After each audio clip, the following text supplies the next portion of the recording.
Olá, estamos começando o nosso último encontro nessa Conferência Internacional do Green Building Council Brasil.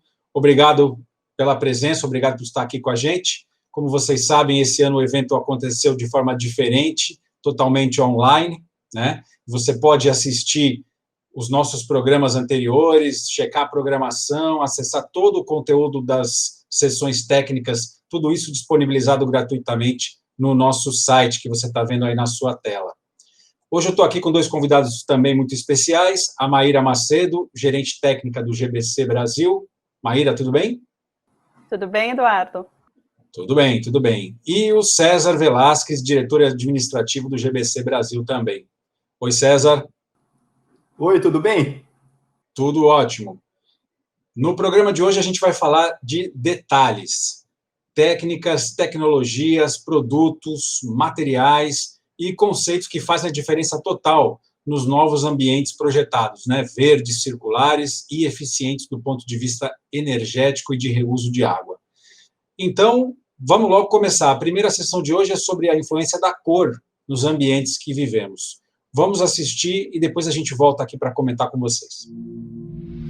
As cores nos cercam o tempo todo, sejam naturais ou sejam artificiais, quando a gente tem ambientes, né, onde a gente vai usar realmente pigmentos para trabalhar e tratar esses ambientes.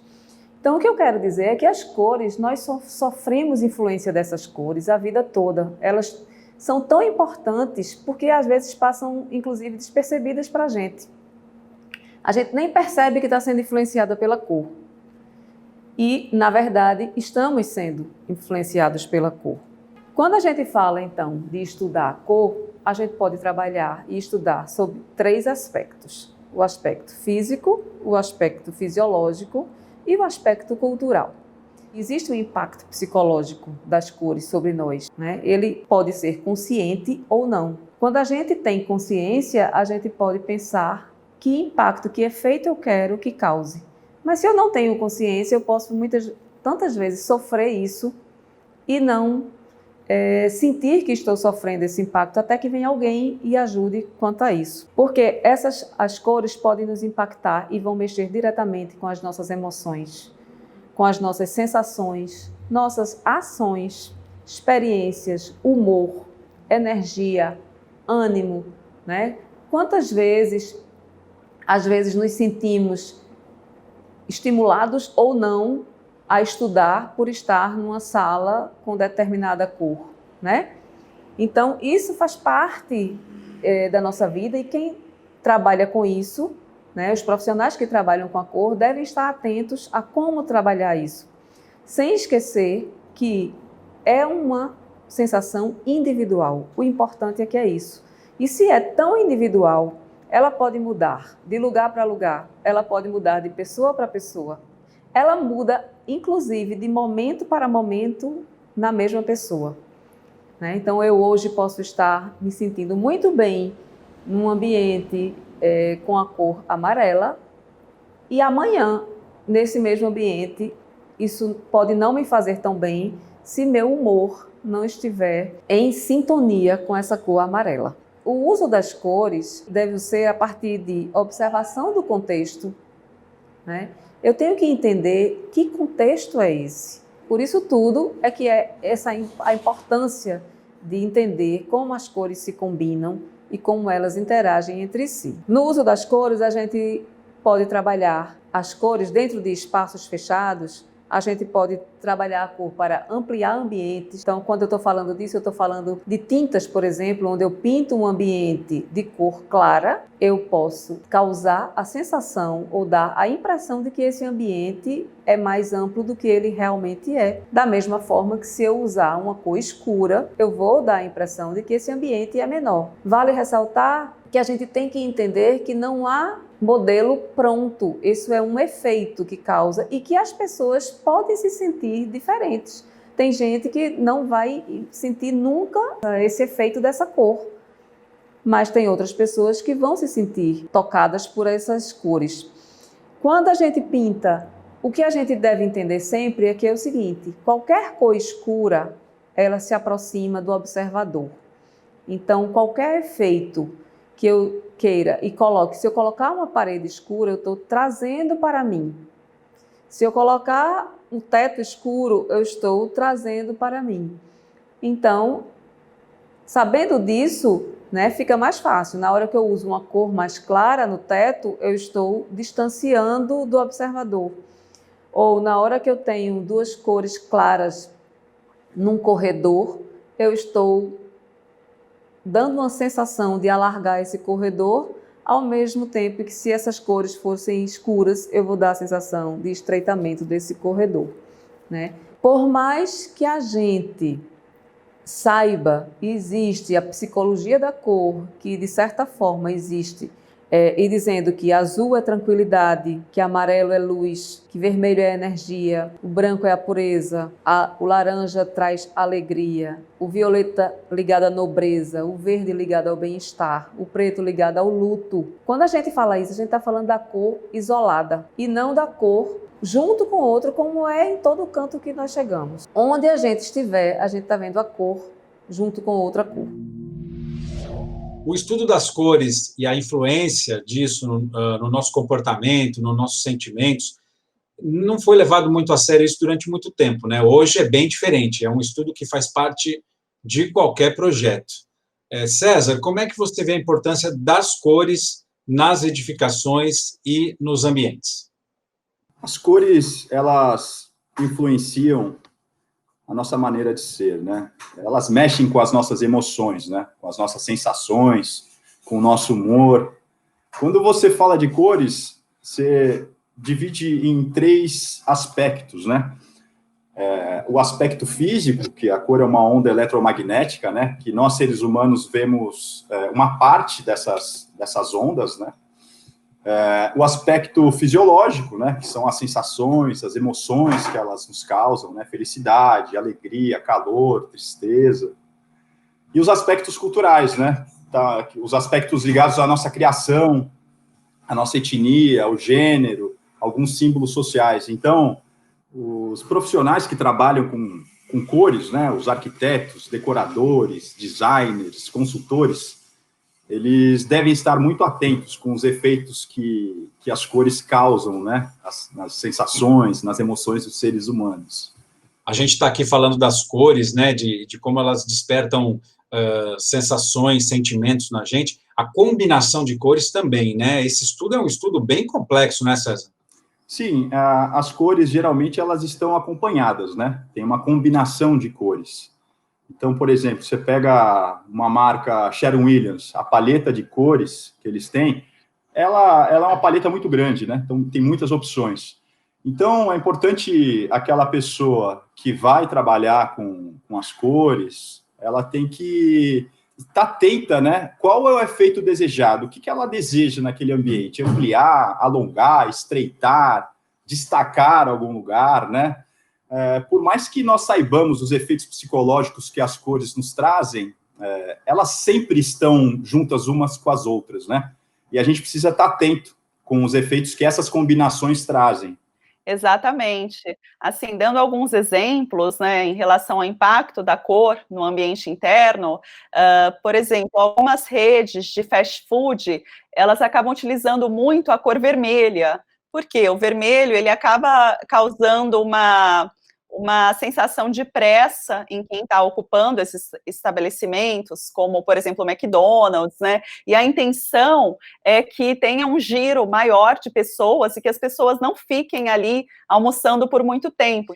O vermelho, ele não vai ser utilizado num ambiente de hospital, em um ambiente de uma clínica, que a intenção é justamente o oposto, né, da impaciência, do nervosismo, né, que são alguns sentimentos que essa cor traz para o ocupante. Então, nesses ambientes de hospitais, é preferível usar um tom mais claro, né, tons como o azul, que acalma, um azul clarinho, um verde, que acalma, tanto em clínicas como em hospitais, né? Então, realmente a cor, um ambiente mais escuro, um ambiente mais claro, dependendo da função, impactam bastante também em produtividade, né, na atividade que a pessoa está realizando naquele ambiente interno. É isso aí. Se você se interessou por esse tema, você que está nos assistindo, entra lá no nosso site e assiste essa sessão técnica na íntegra, porque é muito interessante. A próxima sessão que nós vamos falar aqui também é um outro item fundamental para a saúde dos usuários dentro das edificações, que é a água que é disponibilizada para os diferentes usos internos, né? E o seu reflexo na qualidade de vida e bem-estar das pessoas. Vamos assistir uns trechinhos que a Maíra e o César e a equipe toda separaram aí dessa sessão e a gente volta para falar mais daqui a pouquinho. O tema dessa palestra é a qualidade da água que consumimos diariamente. Não vou entrar em aspectos de captação, tratamento, distribuição de água, que é um assunto já bastante debatido e que é, sem dúvida, muito importante.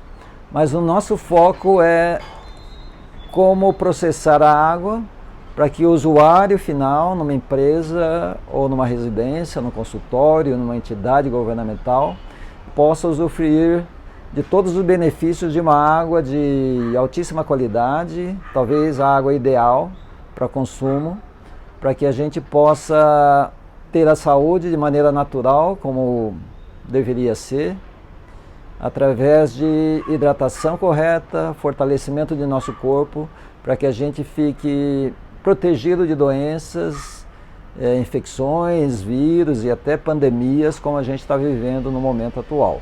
Esse equipamento é chamado no mercado americano de ionizador ou ionizer, porque ele vai separar, depois de filtrados os elementos contaminantes, ele vai separar os íons da água, que vão sair então por uma parte principal aqui em cima e uma parte secundária aqui embaixo, que não é lixo, a gente aproveita para outras coisas.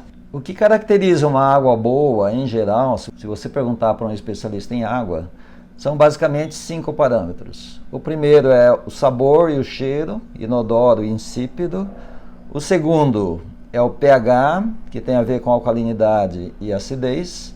O terceiro, menos conhecido, é o poder de oxidação dos líquidos, que podem ser muito mais oxidantes, portanto vão te levar mais rápido para doenças, porque eles vão gerar oxidação que resulta em excesso de radicais livres no corpo, ou uma redução de radicais livres, que pode significar uma melhora na saúde e um retardamento do processo de envelhecimento.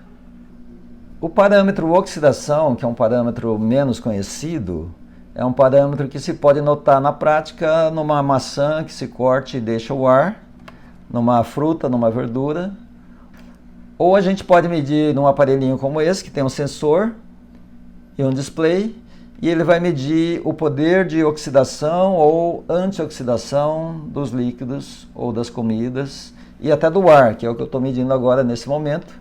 Então o ar ele é um valor positivo, isso é medido em milivolts, e o ar dá para ver que ele tem então acima de 200 milivolts de oxidação. Tudo que é positivo nos oxida, o que é negativo nos antioxida, ou reduz a oxidação, ou nos desenferruja.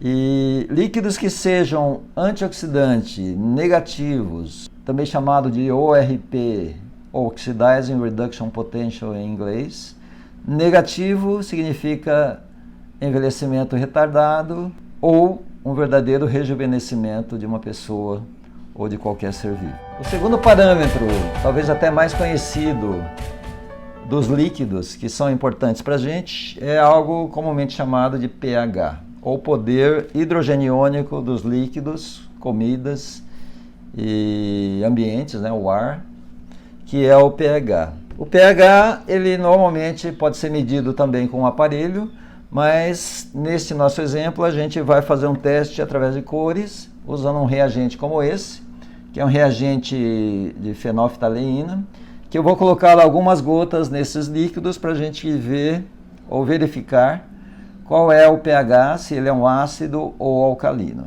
Existe um médico alemão chamado Otto Warburg, que em 1931 ele ganhou o Nobel de Medicina porque ele provou que se deixarmos o nosso corpo ficar ácido, que é o que cada vez mais está acontecendo com jovens, crianças e adultos, significa que estaremos abertos a mais doenças. E por isso essa onda, esta moda de águas alcalinas se você acredita nesse médico alemão que ganhou o Nobel de Medicina, alcalino é bom, ácido é ruim.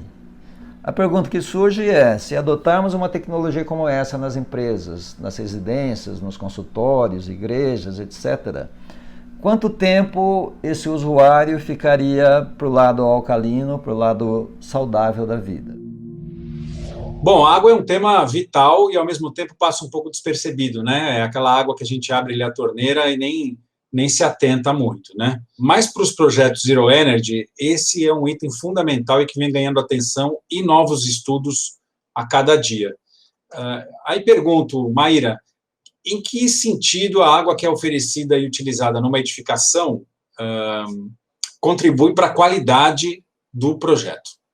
Tem uma série de partículas que podem estar presentes nessa água e que acabam reduzindo a qualidade da água, né? Então, uma avaliação dessa água, se existem coliformes, como que está a turbidez dessa água, a existência de bactérias como a legionela, que causa a legionelose, né? Tudo isso pode impactar na saúde e bem-estar dos ocupantes. Então, a água pode ser introduzida para consumo, né, a água que as pessoas vão estar ingerindo, vão estar bebendo, mas elas também têm o contato com a água pelo banho, né, a água que vem oriunda dos chuveiros, das bacias sanitárias, das torneiras.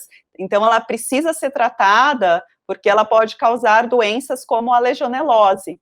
Tá? Então, inclusive, a Associação Brasileira de Normas Técnicas já criou uma norma específica justamente para tratar da questão dessa bactéria encontrada nos sistemas de ar-condicionado.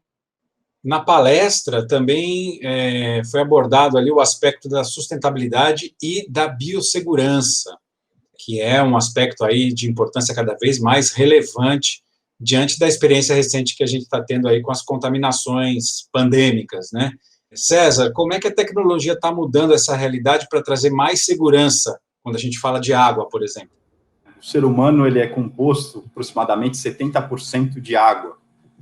Então, logo a gente pode sugerir, né, que quanto melhor a qualidade dessa água, mais saudável seremos, né? Essa palestra ela é muito bacana porque ela apresenta um mecanismo chamado ionizador ou câmara de eletrólise, que é um equipamento que, após filtragem e purificação, ele separa os íons de hidrogênio da água, tornando ela mais alcalina. Tá? A sugestão é que quanto mais alcalina a água, mais saudável ela seria. Porque o que define a qualidade de uma água seriam alguns parâmetros, como a pureza, o pH, o potencial de óxido-redução, a capacidade de hidratação e a condutividade. Né? Quanto menor o potencial de óxido-redução, né, do ORP, segundo alguns médicos nutrólogos, mais saudável essa água seria, né? Então, uma água ionizada, que passa por esse ionizador, por essa câmara de eletrólise, ela possui um ORP muito baixo, aproximadamente de menos 600 mV, enquanto uma água da torneira, ela tem um potencial de óxido-redução de 400 mV positivo, né? Então, o que sugere-se nessa palestra é, quanto menor o índice de óxido-redução, quanto mais alcalina essa água, o pH dessa água, mais saudável ela seria para o ser humano. Então, é muito curioso essa palestra, porque nos faz prestar atenção em alguns parâmetros, em alguns cuidados que a gente não tem muito com a água, né? A gente acaba pensando se aquela água ela é potável ou não, mas tem outros parâmetros por trás que, se forem levados em consideração, ela pode tornar a água um pouco mais saudável para o consumo. Muito bom, a gente segue falando de saúde, né? Vamos para a terceira sessão desse nosso último programa do evento, e para ser mais específico, nós vamos falar da percepção que a gente tem do que é ser saudável. Vamos entender mais o que é isso assistindo os trechos que foram selecionados da sessão e a gente volta já já. Eu tive uma oportunidade muito legal depois de ter estudado medicina, feito minha residência, onde eu comecei a estudar inovação. E quando eu voltei, eu já não conseguia mais ser aquela médica tradicional que trabalhava em hospitais e comecei a trabalhar um pouco e estudar muito sobre exatamente essas mudanças, principalmente dentro da área médica. E cada vez mais que eu estudava mais sobre saúde, eu entendia que a percepção sobre saúde dos profissionais de saúde era muito diferente da percepção de saúde das pessoas ao nosso redor, dos nossos pacientes, inclusive, né?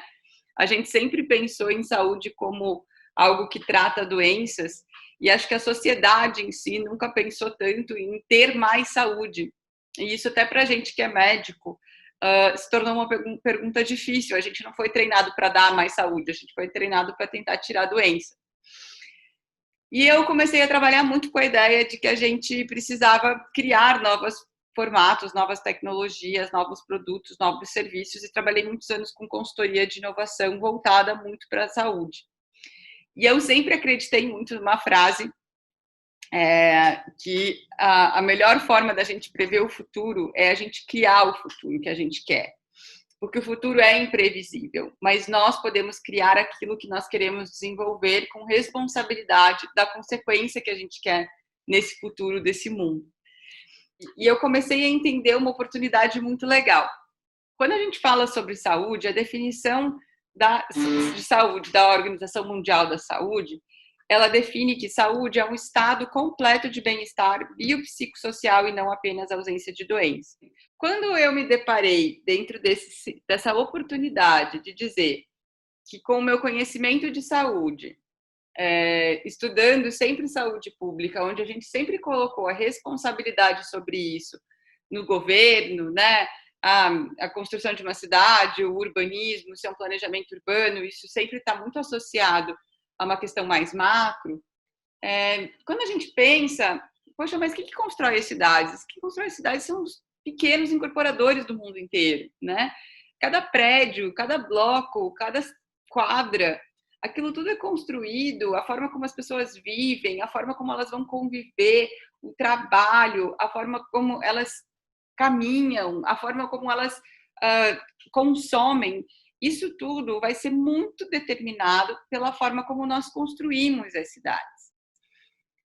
E isso é uma tremenda oportunidade, mas também vem com muita responsabilidade, porque a forma como nós criamos os ambientes determina a forma como as pessoas vão se comportar.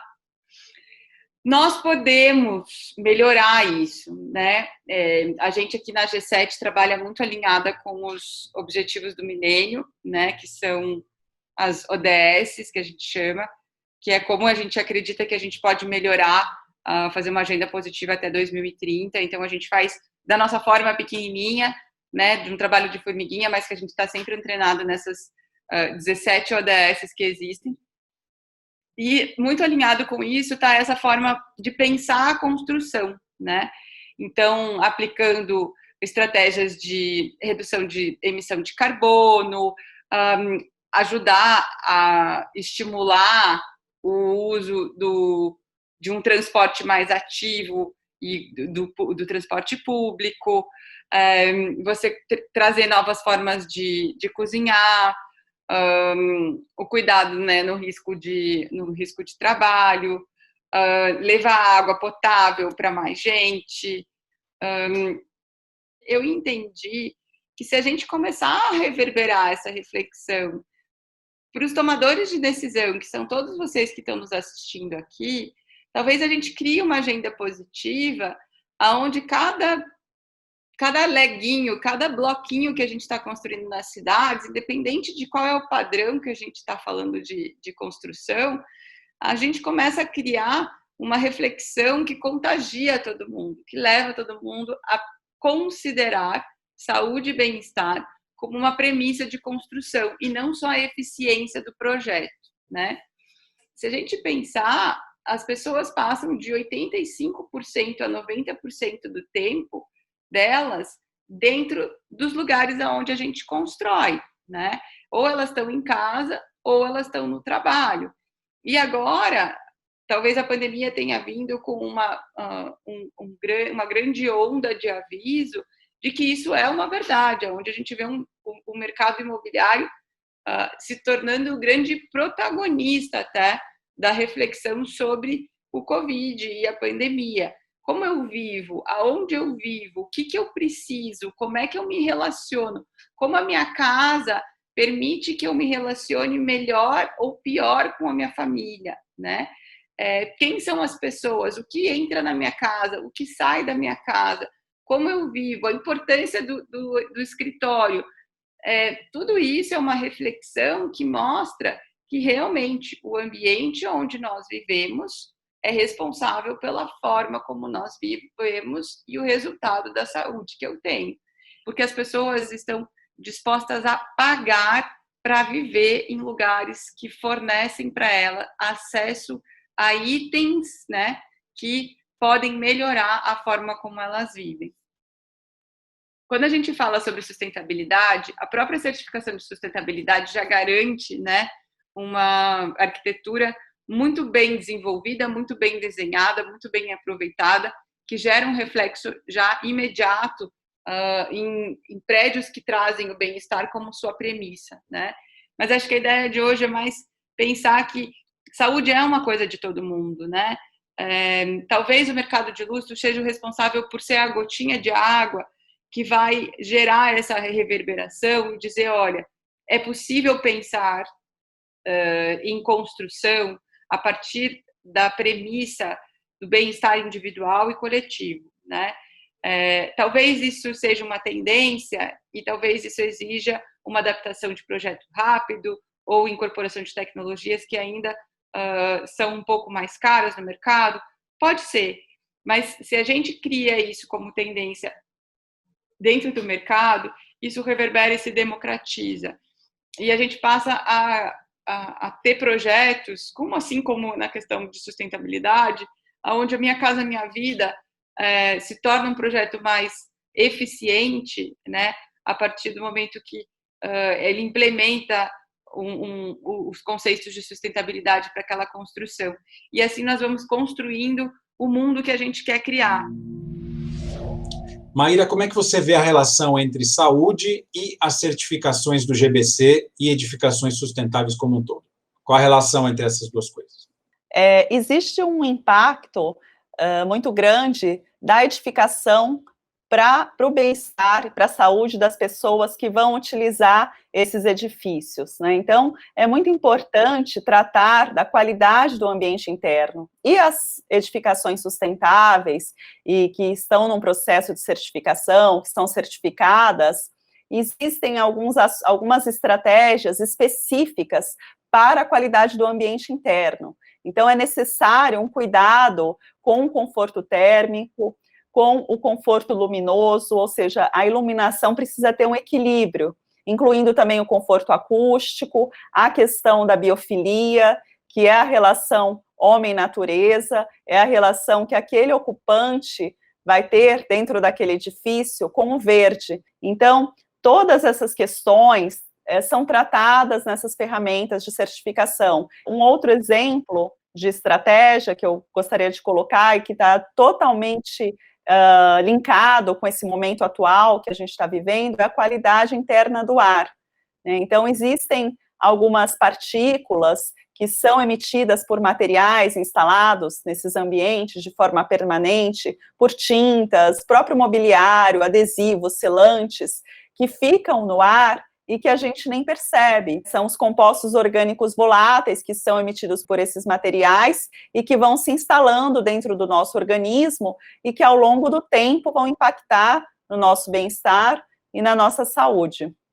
César, de que forma o ambiente pode influenciar positivamente na saúde das pessoas? E aí, de acordo com a palestra, né, não apenas como ausência de doença, mas, na verdade, numa percepção real de bem-estar, quer dizer, é enxergar a saúde não só como ausência de doença, mas como realmente bem-estar. Como é que o ambiente pode influenciar nessa mudança de percepção? Eu gosto muito dessa palestra, Incorporando Saúde, porque uma das associadas do GBC, né, a AG7, ela conta com a diretora, doutora Andressa Golin, e ela trouxe uma visão diferente para dentro da construção, né? Além de pensar na sustentabilidade dos recursos dessas construções, ela traz uma visão mais humanizada dos ocupantes. O que me deixa muito satisfeito é saber que uma pessoa como a Andressa, uma médica, consegue enxergar na certificação do GBC Brasil esses conceitos voltados para os ocupantes e conseguir aliar a parte da sustentabilidade, né, e sem perder o foco com o principal, que são as pessoas que ocupam esses prédios, né.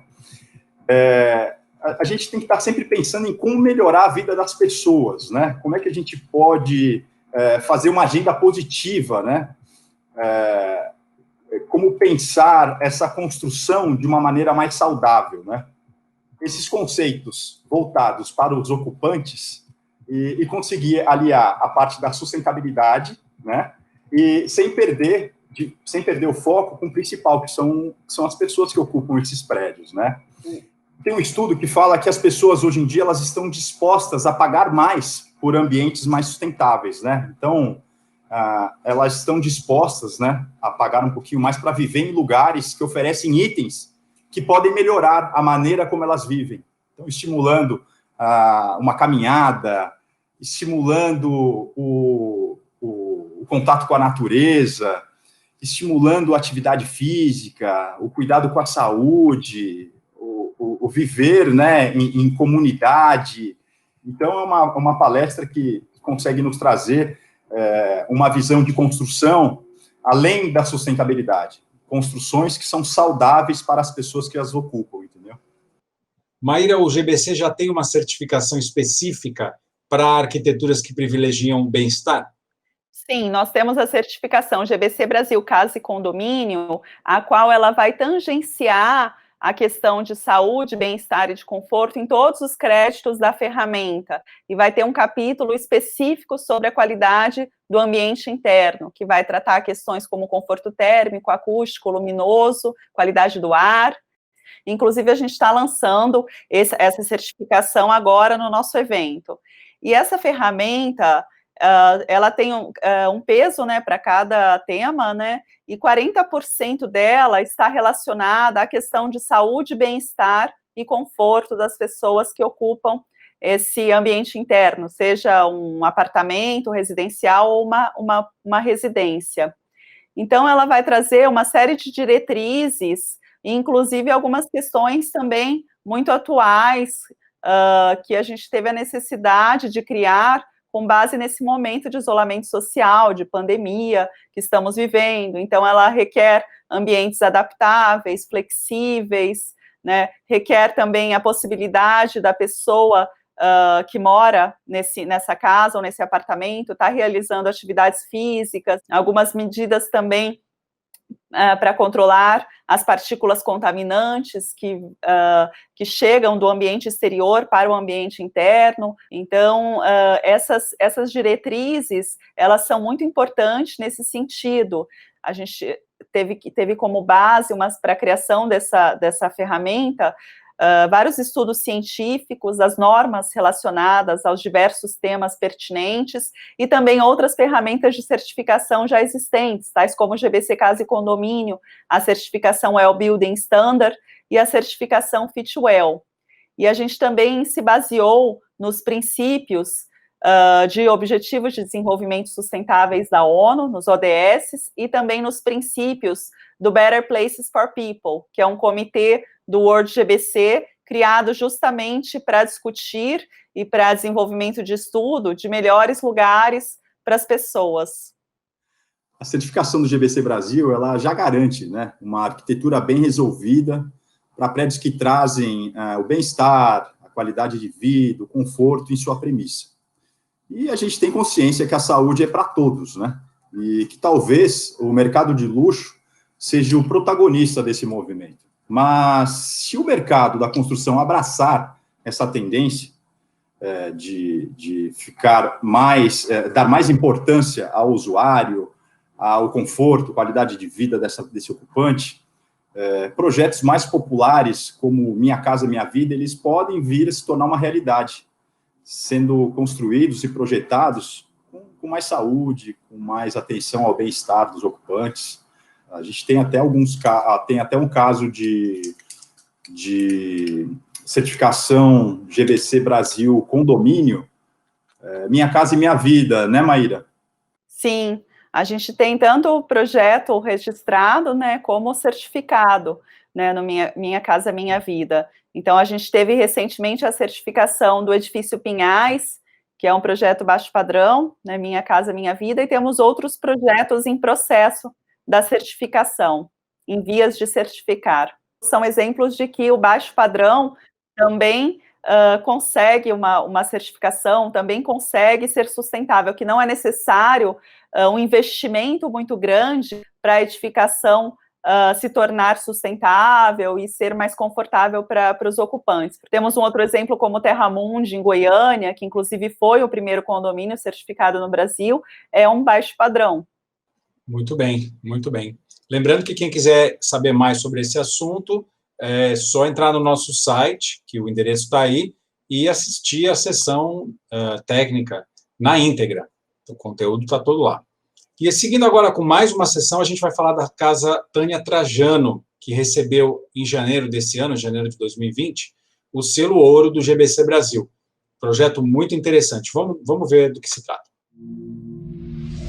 Olá, sejam bem-vindos. Meu nome é Tânia Trajano, sou arquiteta e sempre tive muito interesse em sustentabilidade, até que encontrei o GBC, onde eu pude fazer cursos que me deram embasamento de compreender todo esse sistema de sustentabilidade. Após eu finalizar os cursos de sustentabilidade junto ao GBC, eu me interessei tanto pelo assunto que eu, através da minha empresa, Ambiência e Arquitetura, eu me tornei membro do GBC, né?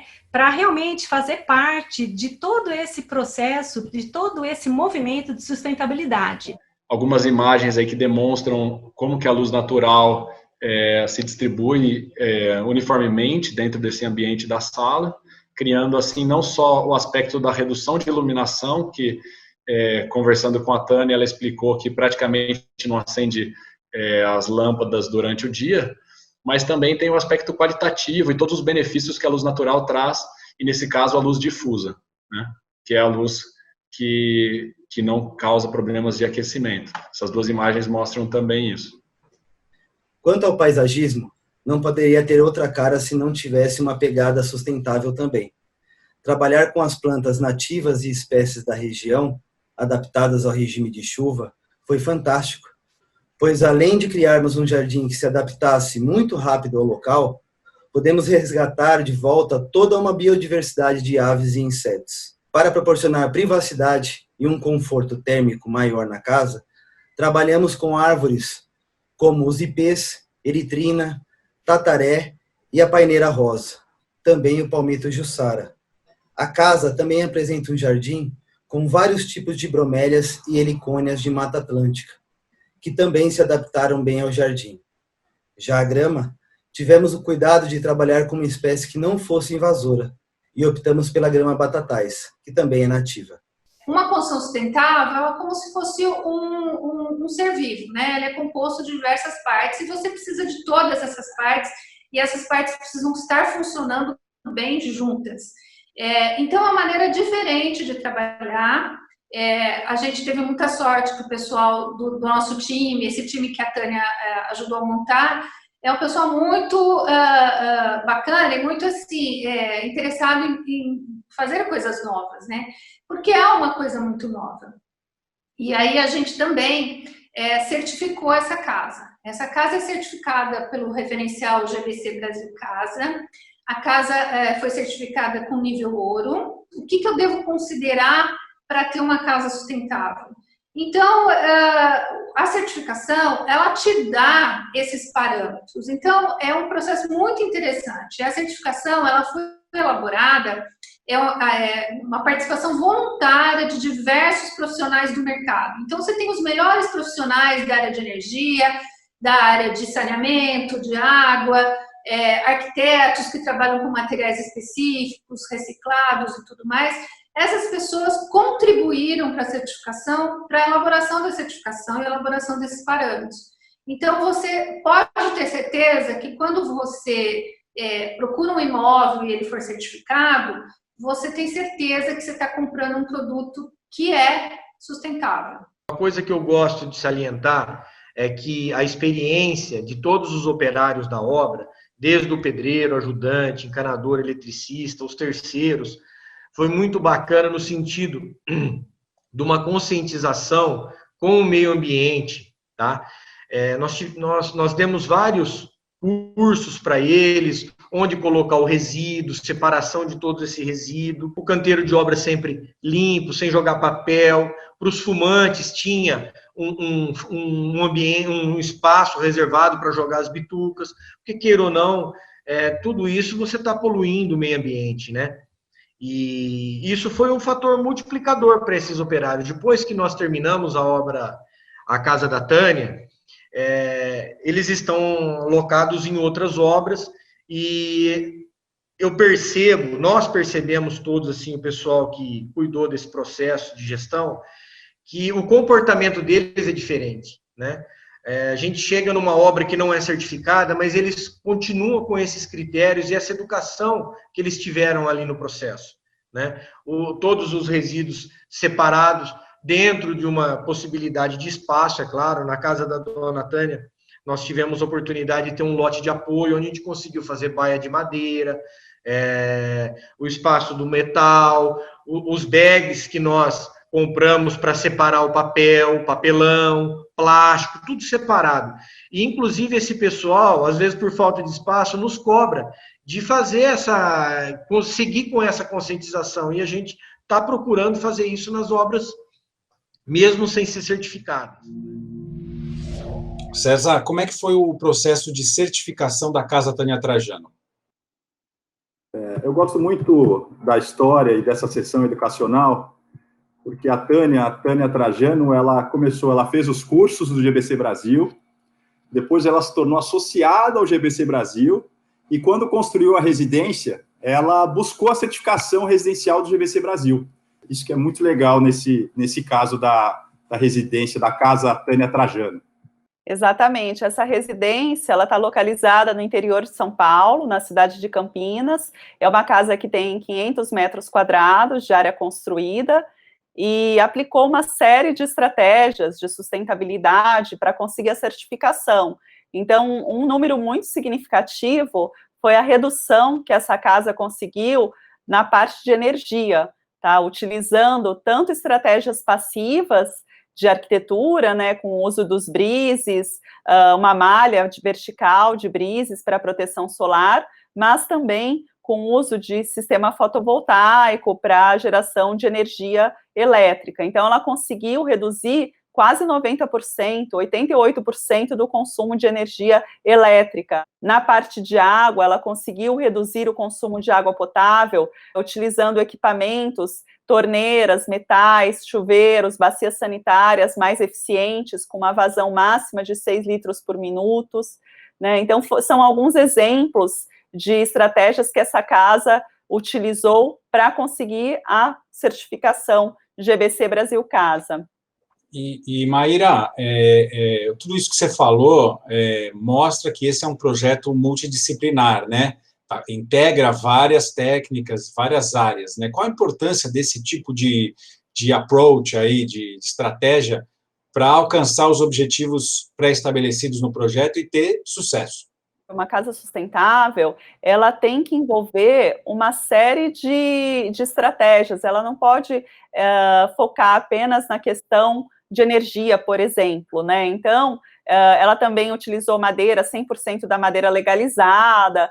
Tudo isso vai impactar na sustentabilidade como um todo. Então, como você falou, né, são várias questões para que uma casa seja classificada como sustentável, né? A gente precisa olhar a localização dessa residência, a proximidade de serviços, porque com isso esse morador vai poder deixar de utilizar o veículo, né, de transporte, o seu carro vai estar emitindo menos gás carbono. Então, no caso dessa casa, ela está localizada dentro de uma distância percorrida de 1 quilômetro de áreas como praças, trilhas, parques, que ela pode estar utilizando para realizar atividade física. Isso vai melhorar o bem-estar e o conforto do morador, né? Então, tem toda a questão de desempenho, que a gente sabe que é muito importante, mas também tem a questão da localização desse terreno, né, do terreno não ser um terreno contaminado, né, estar próximo a transportes públicos, estar próximos a áreas verdes, né, e também a questão dos materiais ambientalmente preferíveis, né, os materiais que são instalados na residência, eles têm que ter um impacto ambiental menor, e também a qualidade do ambiente interno. Todos esses itens são itens importantes quando a gente vai classificar uma casa sustentável, né? Então, itens de desempenho, mas itens também de conforto e de bem-estar para o morador dessa residência. É importante salientar que a Tânia Trajano, ela contou com um time, né? O João Cota, contou também com a colaboração da Ângela Mack, e é muito importante ter essa integração, né, entre esses profissionais, pensar no projeto de uma forma integrada, né? E isso aconteceu no projeto, foi muito bom, foi muito gratificante, né, para a equipe toda trabalhar nesse projeto da Casa da Tânia.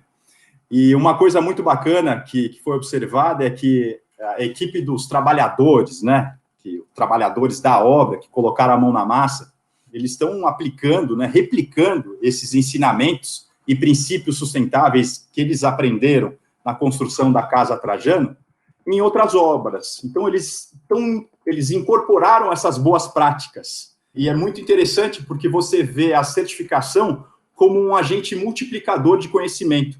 Mesmo essas outras obras que eles estão trabalhando, que não buscam certificação, eles estão aplicando esses conceitos. É muito gratificante saber que esses trabalhadores eles estão replicando o que eles aprenderam construindo a Casa da Tânia com a certificação GBC Brasil Casa. É a certificação como promotora de uma nova cultura, né? Uma nova cultura sustentável, de edificações sustentáveis, né? Muito legal isso que você falou, realmente, César. A gente vai continuar a falar agora de um outro item que também é super importante nas edificações sustentáveis e que está na vanguarda de um número cada vez maior de projetos nas grandes cidades. Estou falando das coberturas utilizadas em construções, como os telhados verdes, os telhados frios, os telhados solares, né, que ajudam a diminuir as emissões de CO2. Vamos assistir, que é muito interessante essa sessão. Começamos essa breve apresentação, né, explicando um pouquinho, né, o que é análise do ciclo de vida, porque essa é a base da sustentabilidade, né? Análise do ciclo de vida de um produto ou um serviço, né? E essa análise do ciclo de vida, aqui representado o ACV, é um método padronizado, normatizado, para avaliar e comparar as entradas e saídas de possíveis impactos ambientais dos produtos e serviços ao longo do seu ciclo de vida. Os ACVs são cada vez mais reconhecidos como a melhor maneira de avaliar a sustentabilidade de produtos e sistemas. Os produtos da SICA, a análise do ciclo de vida, são do berço ao túmulo, do início ao fim do seu ciclo. Vamos falar da economia de energia com coberturas frias, né? Os sistemas de cobertura usados pela SICA, Cicalastic 612, que é uma membrana líquida, ou Cicafil Reflex Pro, oferecem alto índice de refletância solar, de acordo com normas, certificações nacionais e internacionais. A refletância solar nas mantas também de PVC, Sarnafil, Cicaplan, pode reduzir a temperatura na cobertura em até 21 graus e reduzir o consumo de energia gasta com ar-condicionado em dias quentes em até 20% ou mais. Falando agora também da geração de energia com os painéis fotovoltaicos. Esse sistema na SICA se chama Solar Roof. Tá? São sistemas que utilizam grandes áreas de cobertura, né? Nós podemos ver a foto do lado direito, né? Para a produção da energia própria deste local, desse galpão. Tá? As tecnologias SICA de fixação utilizadas nos painéis fotovoltaicos reduzem o número de acessórios em até 25% e o tempo de instalação em até 40%, comparado com as fixações mecânicas e soldagens comuns. E mais importante ainda, esse tipo de tecnologia de fixação não fura, não perfura ou não altera a a instalação da manta de PVC colocada na cobertura. Elas são soldadas por sobre a manta. Tá? Projetos executados com sistema fotovoltaicos, aliados com revestimentos altamente refletivos, alcançam alto resultado em economia de energia, em uma média de 80% a 90%. Os sistemas SICA de cobertura verdes controlam e retêm as saídas de água em tempestades. As coberturas verdes também filtram o ar, absorvendo e convertendo o dióxido de carbono em oxigênio, né? A chamada fotossíntese, tão conhecida aí que nós conhecemos na escola. Reduzem o consumo de energia e o efeito de ilhas de calor, criando então um novo microclima. Eu queria aqui, neste slide, explicar um pouco sobre o que é a ilha urbana de calor, né? Aqui demonstrado nessas duas figuras, né? Do lado esquerdo a área rural, do lado direito a área urbana. E assim, as áreas urbanas, elas absorvem e retêm muito calor, muito mais do que uma área rural. Né? A transpiração das plantas e evaporação da água do solo é muito maior na área rural do que na área urbana. Né? E a penetração da água no solo é muito maior, evidente, numa área rural do que na área urbana, que é toda impermeabilizada. Em resumo, as ilhas urbanas de calor são de 3 a 10 graus mais quentes do que as áreas rurais. Outra contribuição também é com relação à saúde, segurança e saúde, né?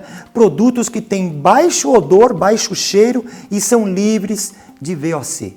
Né? As membranas líquidas são livres de VOC, não contêm líquidos adesivos e durante a aplicação não requer o uso de fogo ou chama. Então dá essa segurança também.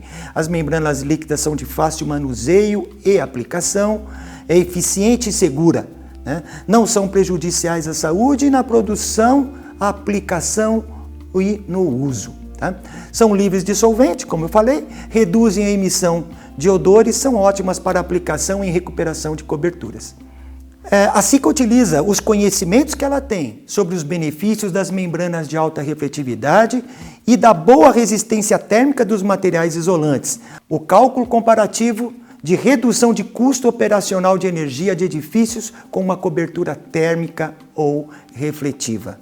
E aqui, para terminar os nossos cases de sucesso, foi uma obra que nós fizemos, uma recuperação na Embaixada Britânica de Brasília, né, que necessitava a recuperação de uma laje de cobertura que já estava impermeabilizada com mantas de PVC Sarnafil, né, há mais de 30 anos.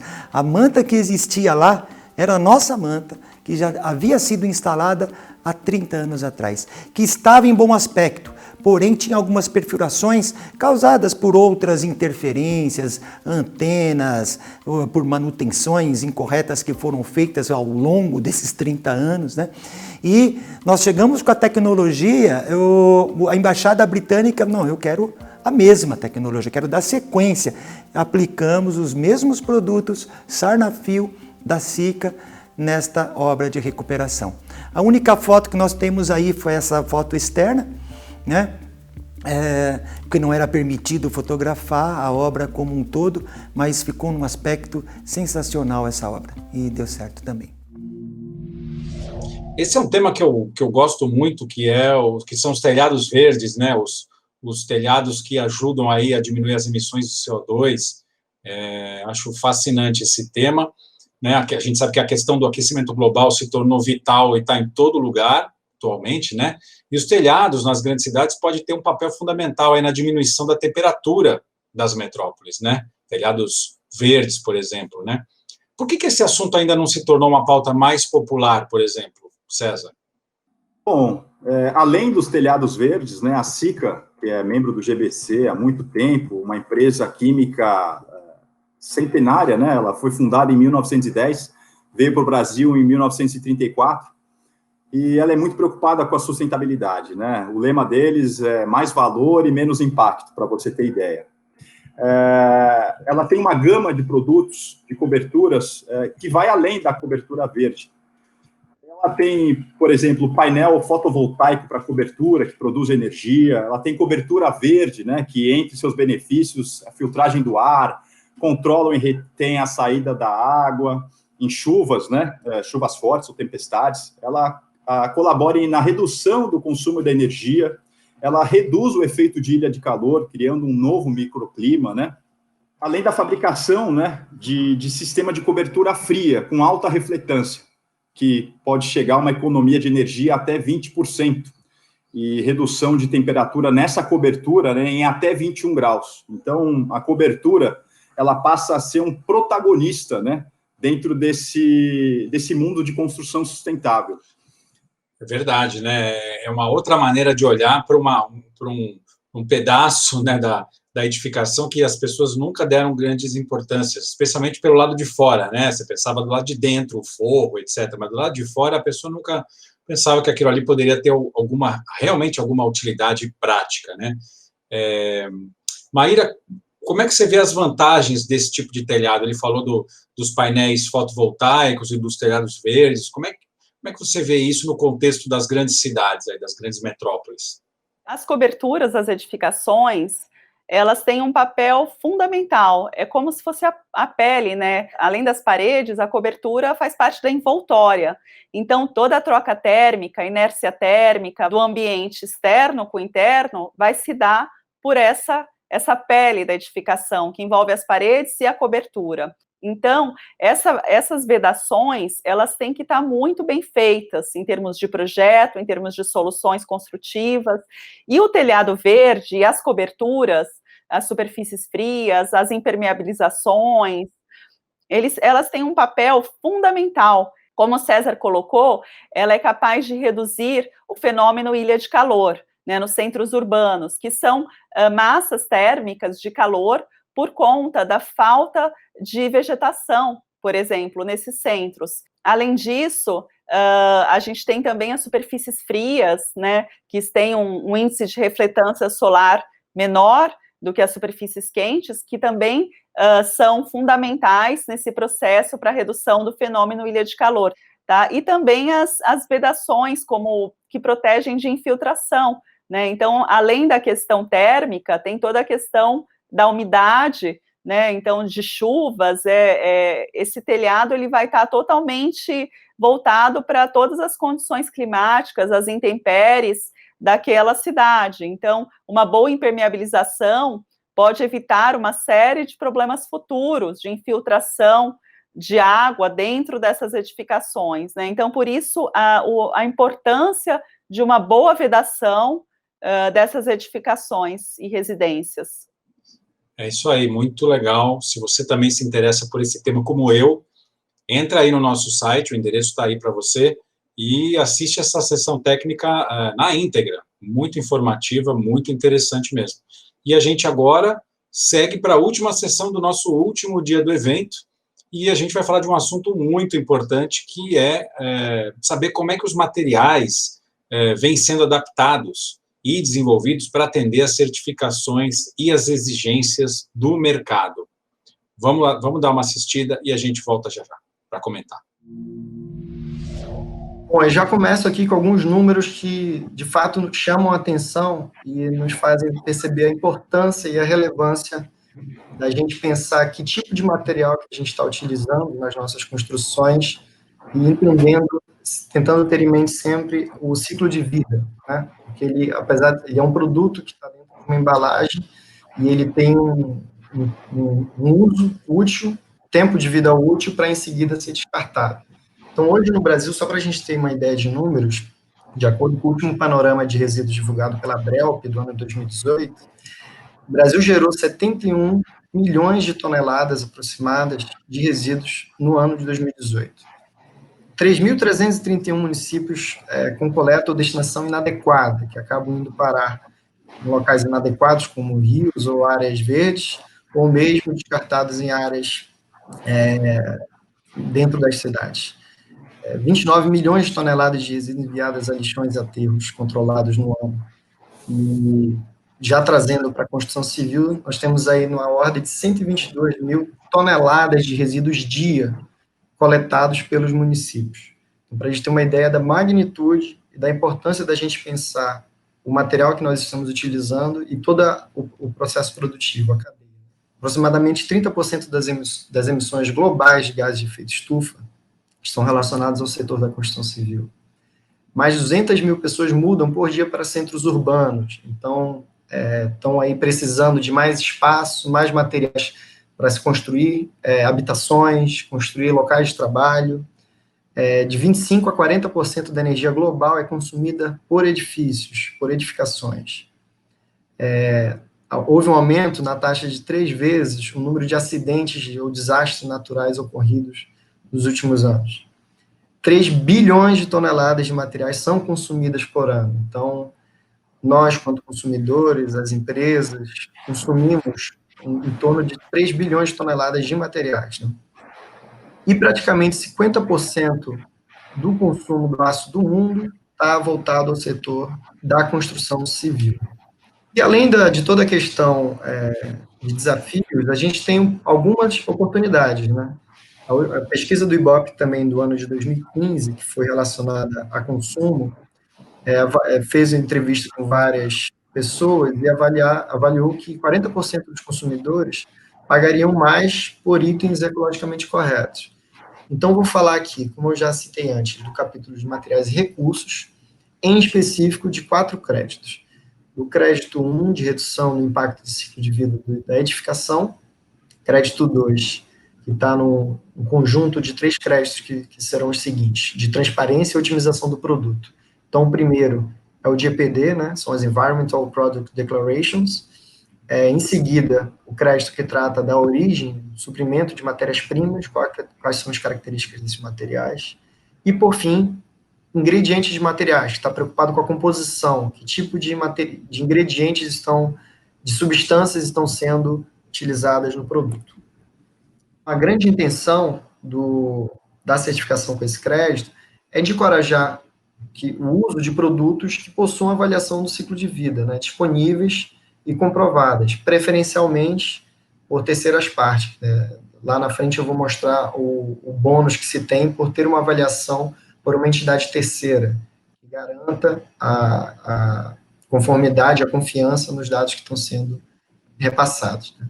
E, além disso, de recompensar as equipes de projetos que selecionam fabricantes que têm um mecanismo de melhoria contínua no seu desempenho ambiental. Então, quanto melhor o desempenho ambiental do produto, em comparação com outros produtos ou com a média do setor, maior vai ser a chance também de ganho de ponto. Parte do objetivo dessa conversa aqui é também a gente trazer um pouco dessa tradução. Então, naquele a gente mostra o sumário dos créditos abordados, né? São 5 no total, a gente vai abordar especificamente 4. Então, materiais e recursos, né, a análise do ciclo de vida do edifício, do produto, a origem de matérias-primas e composição dos materiais. A parte de desvio de resíduos a gente não vai explicar especificamente, mas só para mencionar aqui. Falando de ciclo de vida do produto, exatamente essas são as EPDs, então são 6 hoje, contando com vergalhão CA50 e 60, pregos, arames, telas e treliças, bobinas a quente para parte da estrutura soldada, seja em aço de baixa ou alta resistência, o galvalume e o zincado. E ali tem até uma figurinha sobre como para cada estágio do ciclo de vida, né? O A, que é a produção do material, o B, que é o uso, o C, que é a demolição, e o D, que é o pós, né? Que leva em conta a questão da reciclagem, que é tão importante. Então, para você efetivamente conseguir comunicar de forma assertiva, de forma correta, ética, a qualidade ambiental do seu produto, você precisa medir. Então, uma coisa está relacionada com a outra. Para você informar o seu cliente do que o seu produto é feito, para que ele foi feito e de que forma ele foi feito, nisso está a credibilidade, o compromisso que a indústria precisa seguir evoluindo ao longo do caminho. E essa questão dos ingredientes saudáveis também é um ponto forte. Então, que tipo de substância, de matéria-prima está sendo utilizado e o impacto na saúde das pessoas, né? A gente está falando aqui, falando tanto do produto quanto a edificação, E é importante sempre lembrar, a gente passa 90% do nosso tempo dentro de edificações, então, os materiais que são utilizados na sua construção, de forma direta, afetam a nossa vida, a nossa saúde. Então, daí a grande importância da gente promover esse debate para a seleção, escolha de que tipo de produto está sendo utilizado e de que forma que ele pode afetar a nossa vida. César, como é que você vê a evolução dos materiais dentro do nosso setor aí, que consome muita matéria-prima e ainda lida com geração de resíduos? Como é que você vê a evolução dos materiais? Na verdade, a geração de resíduos é um grande problema, né? Toneladas de resíduos são gerados no Brasil e no mundo, por isso que a gente tem que estar atentos aos processos produtivos, né? Escolher materiais que priorizam a sustentabilidade, que tem uma análise de ciclo de vida. Os consumidores, eles já estão mais conscientes, né, e dispostos a escolher itens, produtos, materiais ecologicamente corretos. E a certificação LEED, a versão 4.1, no crédito de recursos e materiais, ela deu uma priorizada, né? Ela priorizou a escolha desses materiais. E a ArcelorMittal, ela vem, né, com uma gama de produtos e materiais, com ACVs, com EPDs, com declarações ambientais, que demonstram os melhores desempenhos. Além de ter essa preocupação com o ciclo de vida desses produtos e declaração ambiental e EPDs, ela também contribui com 4 créditos. Atualmente, você consegue, através de produtos e materiais dessa empresa, que, aliás, é associado ao GBC Brasil, você consegue buscar até 11 pontos dentro da certificação.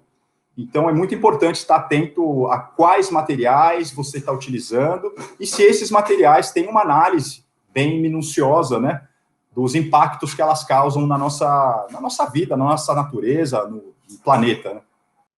Essas declarações ambientais de produto é uma análise de terceira parte que é realizada por um laboratório. Então, não é o próprio fornecedor dizendo que o produto dele, a pintura, a tinta, por exemplo, né, é ambientalmente preferível. Eles passam por uma análise, por um laboratório de terceira parte, com base nas normas ISO relacionadas, 14040, para ter a emissão desse EPD. Environmental Product Declaration. E as certificações, elas requerem uma quantidade mínima de materiais instalados de forma permanente na edificação com essas declarações ambientais de produto, ou que sejam certificados por uma certificação Cradle to Cradle, por uma Health Product Declaration, pela BIFMA, no caso de mobiliários, né? Então, ela sempre vai linkar com outras certificações para produtos, mesmo FSC para madeira,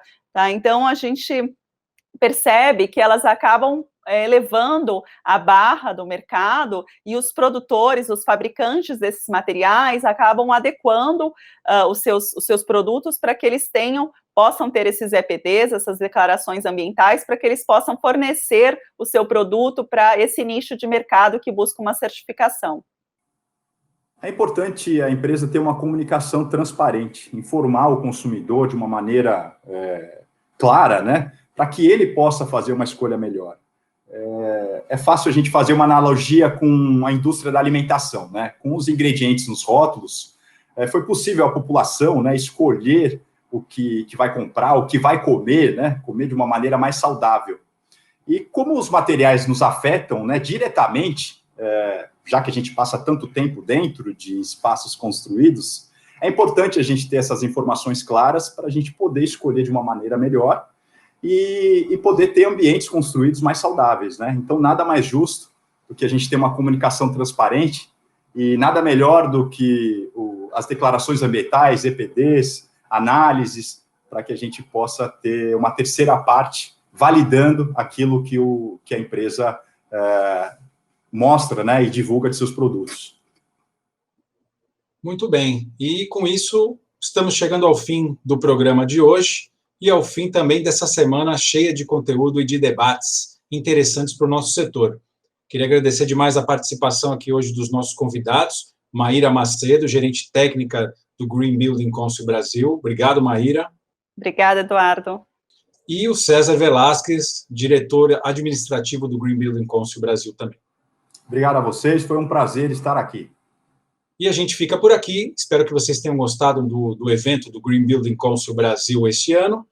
Na tela aí para vocês o endereço do nosso site, para você ter acesso a todos os programas dessa edição, as mais de 50 sessões técnicas que chegaram até nós de todo o Brasil e de muitos outros lugares também, e a programação completa, tudo você vai encontrar no nosso site aí gratuitamente desse nosso evento de 2020. É isso, grande abraço, obrigado pela companhia e até a próxima.